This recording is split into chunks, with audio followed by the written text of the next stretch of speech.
सासेया फिसालाया गान्दा होननाया जेलाव दङ आरो आंनि बोरायाबो मुंख्लं जानानै थांबाय हारिनि थाखाय आरो आंनि फिसायाबो हारिनि थाखाय मुंख्लं जानानै थांबाय आरो आङो फिसाफोरनि थाखाय आं न'आव थानो हायामोन आरो मालायनाव थाखुमा हैबाबो सैमा बादि होखारोमोन आंखौ जा खस्थ' भुगिबोनांबाय बे थैनायनि थाखाय बिराद खस्थ' भुगिनांबाय आं फिसाफोरनि थाखाय नाथाय आङो फिसाफोरखौ मोस्रोम जोसि मोरलाय जोसि खांबोदोंमोन हारिनि नांनायाव आङो दा फिसाफोरनि जिउखौ बावनांबाय रां गैयैनि थाखाय आङो सुगार बेरामखौ आं नायजानो हायाखिसै आथिं सानायखौबो आङो नायजानो हायाखिसै दा अनोबा आंनो सुगार नायजानो थाखाय बेमार आजार नायजानो थाखाय आंनो जा दं थाइसे थाइनै मोनबाबो आंनो रांखौ एसे मदद खालायनानै हरदो। खुलुमबाय नोंथांमोना नायगासिनो दङ समनि रादाब दिनै आं दङ क'क्राझार जिल्लानि नैबे जारबारि ओनसोलाव बर' हारिनि थाखाय गोलाव सम गावनि जिउखौ बावसोमबोनानै दा NIA केस नांनानै गुवाहाटि सेन्ट्रेल जेलाव दङ जाय बिथां NDBनि मुङा गान्दा होननानै बयजोंबो मिथिजायो सन्जिब बसुमतारी बिथांखौ गान्दा होननानै बयबो मिथियो बिथांनि न'आव आं बिथांनि बिमाजों दान्दिसे सावरायनो थाखाय दिनै फैदों NDB आफादाव थानाय गान्दानि बिदा खमिन्दार बसुमतारी बिथाङाबो NDB आफादाव थानानैनो मुंख्लं जानो गोनां जादोंमोन दा बे समाव बिमा रान्दिया नैबे न'आवहाय थायो बिथांनि बिमानिफ्राय आं माखासे खोथा मिथिनानै लागोन जों बिथांनि न'सिम आवगायलांगोन दा दङ आङो नैबे जारबारि गामिनि गान्दा जाय सन्जिब बसुमतारी जायखौ आफादाव गान्दा होनना मिथियोमोन बिथांनि बिमा मादैजों मादैनिया मुङा मामोन लाइसि बसुमतारी नोंथांनि फिसालाया सासे मुंख्लं जानांदों NDB आफादाव थानानै आरो गुबुन सासे जेलाव दङ दा मा फोरमायगोन दाथ' आङो बहुद गोबावनिफ्रायनो आं खस्थ' भुगिबोनांबाय सासेया फिसालाया गान्दा होननाया जेलाव दङ आरो आंनि बोरायाबो मुंख्लं जानानै थांबाय हारिनि थाखाय आरो आंनि फिसायाबो हारिनि थाखाय मुंख्लं जानानै थांबाय आरो आङो फिसाफोरनि थाखाय आं न'आव थानो हायामोन हाग्रा दुफावलांजोबदों आङो फिसौ उन्दै फिसा उन्दैखौ मालायनाव दोननानै आङो खारखुमाबायोमोन मैदेर दावदेर मिन्थिसै हाग्रा गेजेराव आङो हरनै थानांदों आङो हा दै हा ओंखाम आरो मालायनाव थाखुमा हैबाबो सैमा बादि होखारोमोन आंखौ जा खस्थ' भुगिबोनांबाय बे थैनायनि थाखाय बिराद खस्थ' भुगिनांबाय आं फिसाफोरनि थाखाय नाथाय आङो फिसाफोरखौ मोस्रोम जोसि मोरलाय जोसि खांबोदोंमोन हारिनि नांनायाव आङो दा फिसाफोरनि जिउखौ बावनांबाय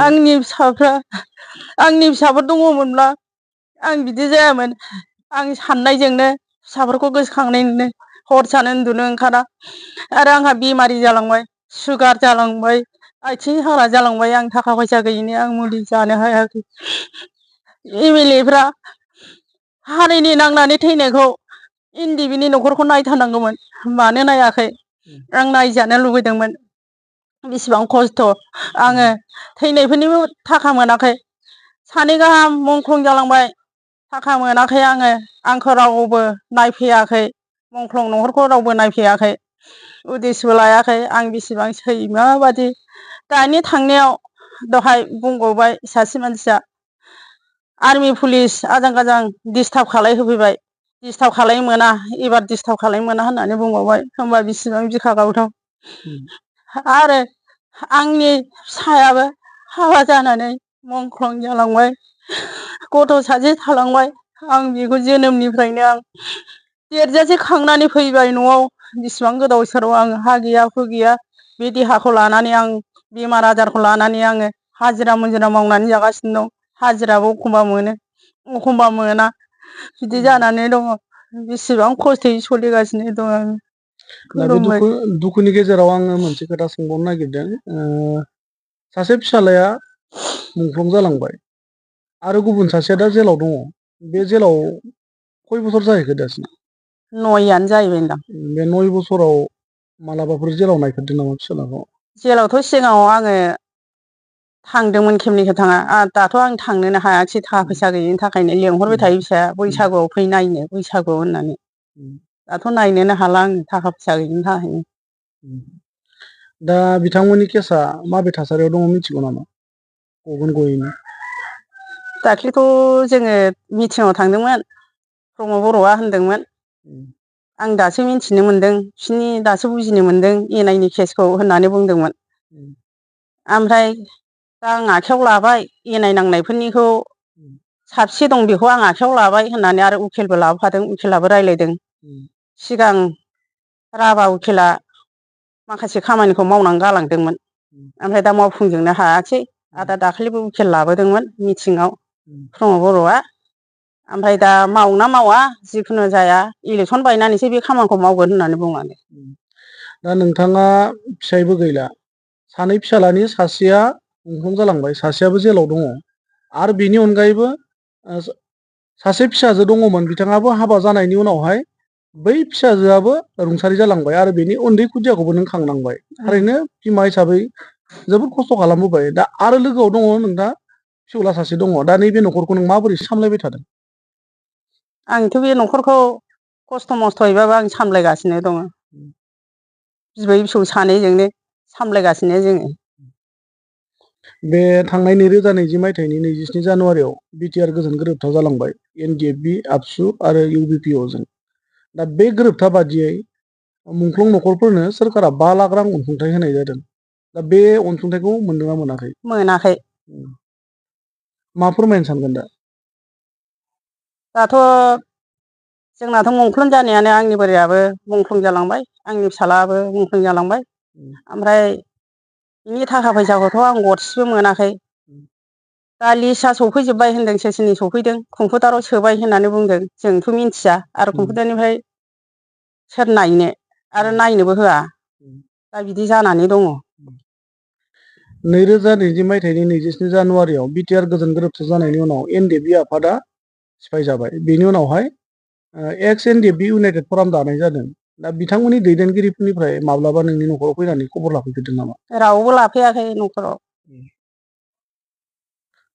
जों खबर लाजानो लुबैयो आरो ओमफ्राय रावबो फैया। दा समनि रादाब नायगिरि नोंथांमोना नुनो मोनबाय नैबे सासे बिमानि गोरबोनि दुखुखौहाय। दा मेगननि मोदैजों गासिबो फोरमायजोबनो हाया, गोरबोआव गोबां दुखु दङ। आं दा बे दुखुनि समाव गोबां बाथ्रा सोंनानै आरोबाव दुखु होदेरनो सानाखै। थारैनो सासे आइजो बा बिमा माहारिया गावनि फिसायाबो मुंख्लं जानांदों हारिनि मुङाव। फिसाला सासे मुंख्लं जालांबाय आरो गुबुन सासे फिसालाया आथिखालाव सेन्ट्रेल जेलाव दङ। दा बेनि दुखुखौ नैबे बिमायासो मिथिगौ। दा आं दिनै गोबां बाथ्रा बुंनो सानाखिसै आरो बेजों लोगोसे दा नैबे हारसिं फिसौला सासेखौ लानानै संसार खुंबाय थादों। लोगोसे आथिखालाव बियो सुगार बेरामजों नाख्रेबजानानै दं। आखाइयाव रां गैया, सोरखारि अनसुंथाइ मोनाखै। दा बे बेलायावहाय नैबे मादैनि खुगानिफ्रायनो आङो बुंहोनो नाजागोन आरो आंबो खावलायगोन बिथांनि सुगार बेरामखौ नायजानो थाखाय जा एसे हायो नैबे स्क्रिनाव होनाय एकाउन्ट नाम्बाराव थाइसे थाइनै अनसुंथाइ होनानै जाहाथे नैबे बिमाखौ राफोद देहा लाबोनो हायो, बेखौ आङो समनि रादाबनि जानानै रायजो राजानिसिम खावलायबाय। आरो मादैया मा बुंगोन बे बेलायाव? दाथ' आंनाव आखाइयाव रां गैया, रां गैयिनि थाखाय आङो सुगार बेरामखौ आं नायजानो हायाखिसै, आथिं सानायखौबो आङो नायजानो हायाखिसै। दा अनोबा आंनो सुगार नायजानो थाखाय, बेमार आजार नायजानो थाखाय आंनो जा दं थाइसे थाइनै मोनबाबो आंनो रांखौ एसे मदद खालायनानै हरदो। दा रायजो राजा नोंथांमोना खोनानो मोनखाबाय। आंबो समनि रादाबनिफ्राय नोंथांमोननो दिनै बेबायदि फोरमायनोल' हायो। आं सोरबा खुंथायाव थानायखौ आं बुंनो थाङा बा दुसिनो थाङा। सोरखारा फैयो थाङो, बेहाय जोंहा खुनु पलिटिकेल एजेन्डा गैया। जास्ट नैबे बिमाया बा नैबे मादैया बा मादैनि जिउआव गावनि फिसाला सेक्रिफाइस खालामबोनानै दिनैनि बेबायदि दुखुनि गेजेराव दङ। दा बेखौ बिथांनि गोरबोनि साननाय, बिथांनि साननायखौ जिथु फोरमायनाय, बे फोरमायनायखौ आं नोंथांमोननो दिन्थिनोल' हायो। दा बेखिनियावनो आं दोनथ'बाय। दोनथ'नायनि सिगां आं मोनसे खोथाखौ बारे बारे बुंबाय थादों। जों बेबायदिनो एनडिएफबिल' नङा, एबसुनि मुभमेन्टआव मुंख्लं जानाय BLTनि मुभमेन्टआव मुंख्लं जानाय सोमावसारनायाव मुंख्लं जानाय बेफोरबायदि न'खरखौ आङो दिन्थिलांनो नाजागोन। दा बेबायदि नोंथांमोननि ओनसोलावबो दङब्ला जोंनि नैबे स्क्रिनाव होनाय मबाइल नाम्बाराव थोंजों जोंखौ कन्टेक्ट खालामना लिंहरनो हागोन। दिनै आं बेखिनियावनो दोनथ'बाय। गोजोन्थों।